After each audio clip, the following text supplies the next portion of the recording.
Hello, everyone. Welcome to a new path to women's health. I'm Dr. Nichole Teering, and today we are really excited for our expert, Jeri Tourand. The whole overarching theme of this entire series is about aging gracefully and feeling your best at any stage. So I'm especially excited to have Jeri on. Jeri is an unlimited love coach specializing in self-love, forgiveness, relationship coaching. She is a mother of 3 beautiful daughters, a published author, inspired speaker, Zen trilotherapy practitioner and / trainer, founder and facilitator of Living from Heart Center, awakening to unconditional love and authentic self-expression. Jeri's mission is to assist people in awakening to deep truth and remembrance of the divine love that they are, inspiring them to live life to the fullest and courageously express their highest potential and truest nature. She has gained massive clarity over the years and moved through huge obstacles to become who she is today, assisting to awaken others with truths that have transformed her. Jeri she's an amazing human, and I'm so excited to have you on. I really appreciate you taking the time to share everything with us today. And the topic is really interesting because we're going to explore how forgiveness can actually create youthfulness. And Jeri, I just want to again say thank you, and I'll kind of let you tell a bit more about yourself and talk about what that means. Forgiveness equals youthfulness. Awesome. Thank you so much, Nichole. It's a pleasure to be here. And just sitting with this topic, I realized, oh my gosh, forgiveness really is like the secret fountain of youth. Like it is the way that we release the past and release the baggage and declutter mentally, emotionally, physically. And so, of course, that translates into greater life force energy, which is what we are. So when our energy is blocked, we start to feel stagnant. We start to feel stuck, heavy. And that reflects on the outside when we have those trapped emotions and the heaviness of our belief systems that just start to weigh on us, the heaviness of our resentments, the heaviness of our guilt, the heaviness of all the clutter that we accumulate over the years, like physical clutter, right? Which actually stagnates our energy and prevents us from really moving forward and feeling energized. So I was just kind of sitting with all of it and reflecting on it and just how powerful it's been for me. And I honestly think I'm like aging backwards. The more I forgive myself, the more I release resentments and release the past, the more I'm available for right here, right now, energy to just flow through me, to circulate through me, and to heal myself physically, emotionally, and mentally. So yeah, I'm so excited to just share. Yeah, no. And so when we say forgiveness, it really can mean, not just forgiving others for something that you feel wronged by, but forgiving ourselves, because I feel like women in general carry a lot of guilt for things like, whether it's true or not, we carry a lot of guilt. And so when you're working with your clients, what is something you can bring to their awareness? Because a lot of people aren't even aware that they're carrying guilt, the words they use and everything. So what's something you could bring awareness to the audience? Maybe they're like, oh, I don't have anything to forgive. I mean, we all do, right? So what's something we could offer them to pay attention to that, or to see where they're holding, resentment? Right. Well, basically your life will show me, any stuckness in your life, anywhere that you're feeling like, if you're losing sleep, then you're carrying something.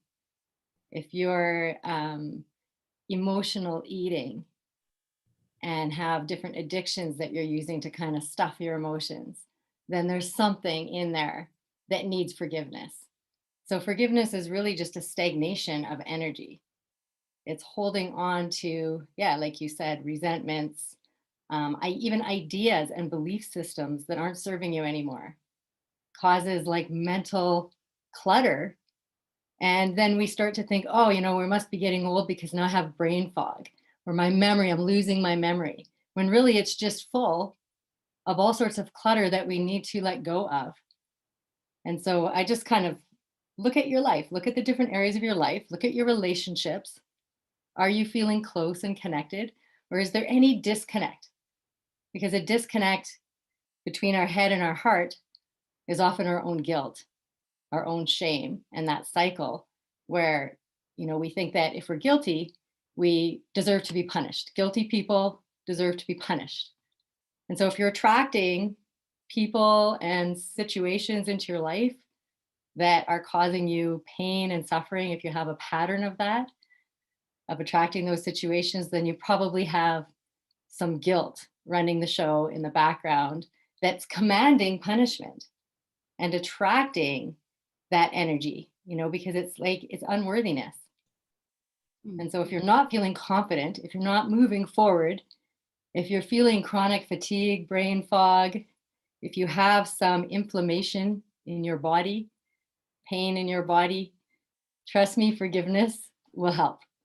All of it, like all of it. So what's the first step to forgiveness? It sounds a lot, easier said than done is what I'm thinking people are thinking, right? So perhaps, yeah.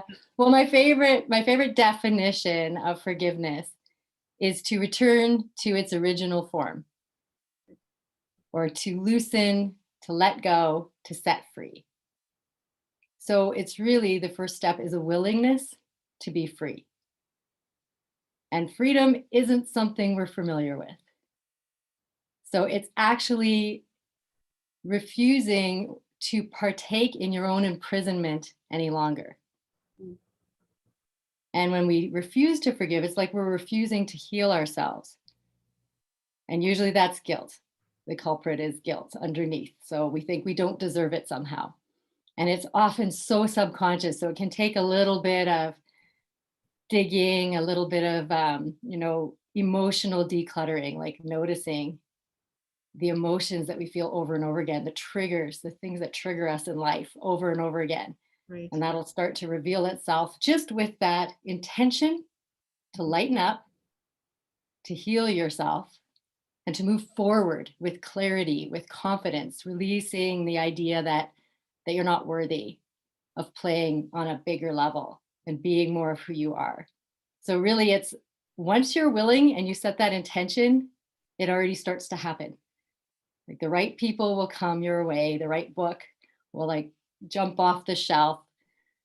And so mostly that's the first step. That's the biggest step, is a willingness to love yourself, a willingness to heal yourself, and a willingness to know what it's like to be free and how to live that way, which is scary and uncomfortable and unfamiliar, because most of us are way more familiar with living in pain and suffering. It's kind of how we grew up. It's like our safety. It's that old coat that's full of holes that doesn't serve its purpose anymore, but everyone identifies us through that coat. Who would we be if we didn't wear that coat anymore? And so there's a vulnerability and there's a risk involved. And you've got to be willing to say, you know what, I'm worth that risk. There's two things that popped up. One was, the vulnerability piece. Like I always say that vulnerability will save the world. Like if we're willing to be more vulnerable and express or verbalize or acknowledge what we require, and be okay with it, even if it feels uncomfortable, is a huge process, like part of the process with healing, right? There was another piece, now I'm losing it, but that is like hard for people, I think, especially, would you say, in certain generations, like, just shut up and do the work, kind of like nobody cares, work harder type of mentality, and nobody wants to hear your whining or complaining and things like that. It's like you kind of said at the beginning, that clutter, your mind is full, and it's full of these beliefs, these old belief patterns, like nobody cares. Why is anybody going to care if I, need to heal or need to go through this process? So they hide, and things just fill up even more. And it's sort of like feng shui, right? You're decluttering your closet. Well, you're decluttering these limiting beliefs in a way. Would you say that's accurate? Absolutely. Yeah. So it's like that loosening, that letting go, that setting free, like loosening and opening your mind to what's actually true and what's real. And how you do have to let go of those things that are keeping you trapped and stuck and playing small. And just that willingness to let them go and declutter your belief systems, absolutely, and just question your everything. We get trapped in the story, right? The story, the victim's story, which is, and everything's energy. Mhm. So it's reclaiming your energy, it's reclaiming your power. So, and you're right, like it was kind of taken from us, Mhm. where these authority figures told us what we need to say or do or not do in order to be loved and accepted. And then it just becomes this wall. And so we have that mental baggage of our beliefs about ourself, our judgments mostly, that need to be decluttered about ourself, about life, about others. And then the emotional, the trapped emotions from trauma that we've gone through that are stuck in the cells of our body and our organs and systems. And that prevents the energy from flowing. And we think, oh, we have chronic fatigue, or it causes inflammation in our bodies. So our Mhm. bodies are so beautiful at showing us, here's what you need to forgive. Like this isn't flowing properly. There's some inflammation, there's some stagnation. And so Yeah. just starting with, like, I use the Ho'oponopono mantra, like those 4 phrases. I'm sorry to those parts of me. Please forgive me. Thank you. I love you. And then noticing if there is someone else, another character that played a role in my life that I still am feeling some resentment toward when I think about them, right? And moving through that to really release emotional debt. Like it's like I'm not going to let them go until they apologize.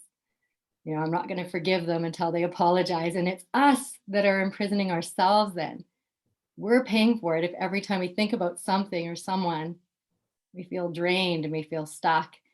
Then we're basically giving our power to them and we're insisting on staying a victim, Mhm. refusing to heal ourselves. So it's about freeing ourselves, not about saying, it's okay what you did. We're not condoning anyone's behavior. We're just realizing that hurting people hurt people, and people either behave consciously or unconsciously. So it's just like coming back into our power, taking our power back, and becoming bigger, remembering that we're bigger than any situation that can come our way. Yeah. Yeah, and I remembered what I was gonna say is the whole, like, it is better to have questions than answers, right? Because you don't have to go through this like punch in the face transformation overnight. You can just start getting curious and asking questions.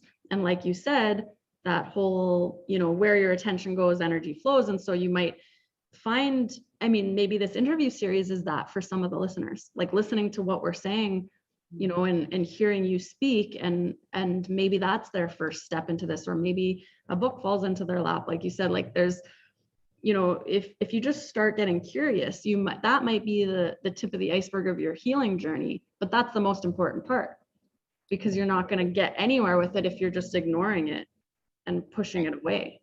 It's that willingness to actually pull the carpet back. I mean, it's already there. It's stuck in you, and it's stagnation, and stagnation causes disease over time.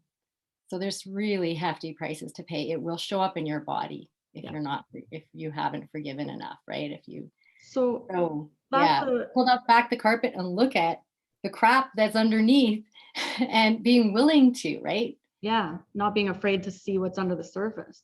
Yeah. So would you say, do you believe in the whole, like certain types of physical ailments are actually showing something very specific? Like, do you believe that kind of thing, like the thought pattern thing? Or is it more just an overall, like you said, clutter? Like you just got to clear the clutter and everything else goes with it.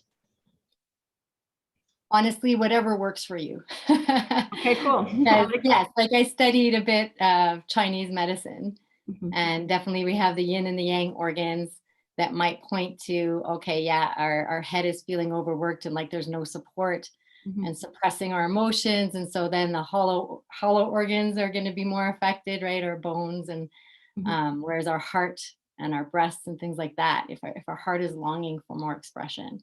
Right. So you can look at and you can kind of zoom in, like, sometimes kidneys could be sadness and liver could be anger. And I do think that's helpful. Yeah. But sometimes we honestly just need to start decluttering physically. Like, where's the energy stagnating? Is this bringing me joy or peace? Mm-hmm. Is this story bringing me joy or peace? Or do I need to stop reinforcing this story of who I think I am and why I think I'm broken or damaged goods? Like, we never lose value. So it's like returning to our original form of perfect, whole, and complete, of light, of love, just like that innocent baby. Like, we are that still. Yeah. But we age a lot because we accumulate. Instead of what we need to be doing as we age, and if you want to age more gracefully, is simplifying. Mm-hmm. Like, simplify and declutter your beliefs, declutter your emotions, declutter your stuff that you've collected. And it's amazing the energy that you'll free up and how it'll show up in your body as more life force energy. You'll feel alive. You'll have an inner glow. And people just want to be around you, right? You're more present because you're not stuck in the darkness and heaviness of the past. I just had a visual of like how women carry everybody else's stuff, and like the mom carrying the diaper bag and the baby and the car seat, and and then the flip of being like, simplifying and just having your little handbag and Right. being on your way, and just, yeah, like we do have, I guess, obligations in life and things like that, but it's your perspective on how you're looking at it. Like, you're doing it to care for somebody, and it's a beautiful thing, not this heavy crap. And when it becomes heavy crap, is like, that's the piece that you can declutter. You don't need to carry that part around, right? No matter what your situation. And that, like you said, that's the fountain of youth, because it's going to affect how you look and feel outwardly. And you're living proof of that. I would say. Yeah.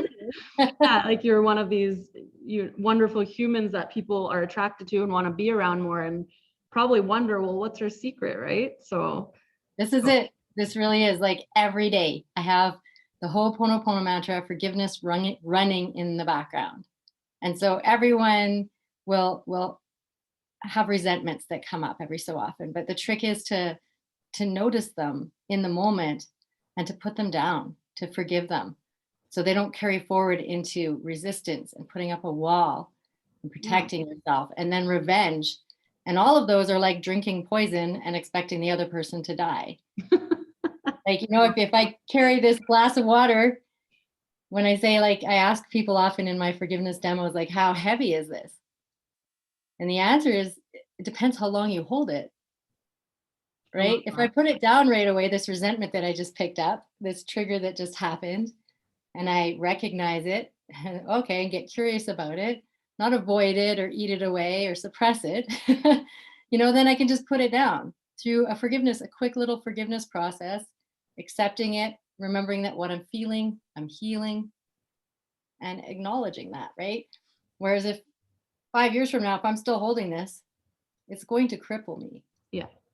Well, and it's good you mentioned that, because we are human. Like, we will get upset about things. You need to validate how you feel about things. You're not supposed to be this stone wall that, like, oh, everything's fine, nothing bothers me, you can do or say whatever you want to me. You're initially might process some hurt, but like you said, it's how long are you going to carry that with you for?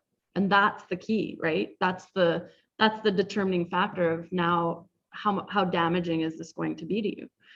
So, but it's never too late. Am I wrong? It's never too late to return to your innocence, to have a happy childhood. All of that stuff is never too late. And it does start with a willingness to feel, to heal, to be vulnerable with yourself and others. Awesome. Because that's the only thing that's going to start to clear and free you of your guilt, of your shame, of your resentments, and everything else that you're carrying. I love that. Sometimes the easiest place to start is literally just going around your house, room to room. Yeah, and like you said, bringing me joy. you do what's the easiest to you. You don't have to start with the hard stuff. Like, do what's simple and easy, right? Yeah. And do you work with people one-on-one, or do you have like group coaching type stuff, or how do you operate? Yeah, both. So I do have like a group coaching program that's starting this Sunday actually. And Oh, then I also have one-on-one clients. So sometimes they come to me literally just for the tough stuff, right? Because mhm. I'm all about decluttering mostly the emotional Yeah, baggage. yeah, Yeah. And and then often, yeah, just for really to learn to love themselves more. awesome. And forgiveness is the bridge between heaven and earth. So 100%. very important. Well, where can they find you then? If somebody is listening is curious to learning more about you and all of Right. that. So my business is called Living from Heart Center. That's my practice as well. I think a lot of people are practicing living from heart center these days. Hmm. So yeah, you can find me on Facebook, Instagram, or livingfromheartcenter.com. Awesome. And you also had a free gift for the audience, I believe. I do, yeah. So I have a workbook that could get you started on really just taking your power back, starting to get clear about what's aligned for you right now in your life. Hmm. So it's called the Ultimate Life Design Workbook. Oh, okay. And so it asks some pretty deep questions. It goes through all different areas, and it'll even say like what's the clutter in your life? Yep. What's taking up your energy that needs to be released, forgiven? And I mean, it's all just energy, and we need to work at an energetic level. Like 100%. sometimes we keep it so like at this real surface level, and we say the mantra with no feeling, and don't go into the energetics of it, Yeah. and then it doesn't really work as well. Or if we haven't actually felt the feelings. Yeah. So it's important to go through the heart and open our hearts and refuse to live with our hearts closed any longer. So That's a that really workbook will help clarify things for you. That's really valuable because I think that is the piece that is the hardest for a lot of people is actually feeling what it is and being aware of it and then moving through it. People always just want to move through it, but they're not paying attention to what's actually going on. So that's really good. You guys, I think anybody listening to this, make sure you grab that gift. I added the link here in your email that you can just grab it easily. And I really appreciate you coming on and discussing this topic because I don't think it's as well known, like especially the Ho'oponopono stuff. It's such an incredible, powerful thing you can do, and it's so simple, and anybody can do it. So Yeah. we didn't get into that deeply because we would need more time, obviously. But I highly encourage you to kind of explore that and maybe get in touch with Jeri if you're curious about that piece, because that can be pretty powerful for people for transformations, right? It really does work miracles. Yeah. Awesome. Well, thank you so much for joining us today, Jeri, and thanks to the audience for listening. We'll see you on the next episode. And I'm like blown away today because I'm like, I feel like selfish because I get to learn so much as the host. So I hope everybody's gaining as much as I am, and we'll see you guys soon. Everyone take care. Bye.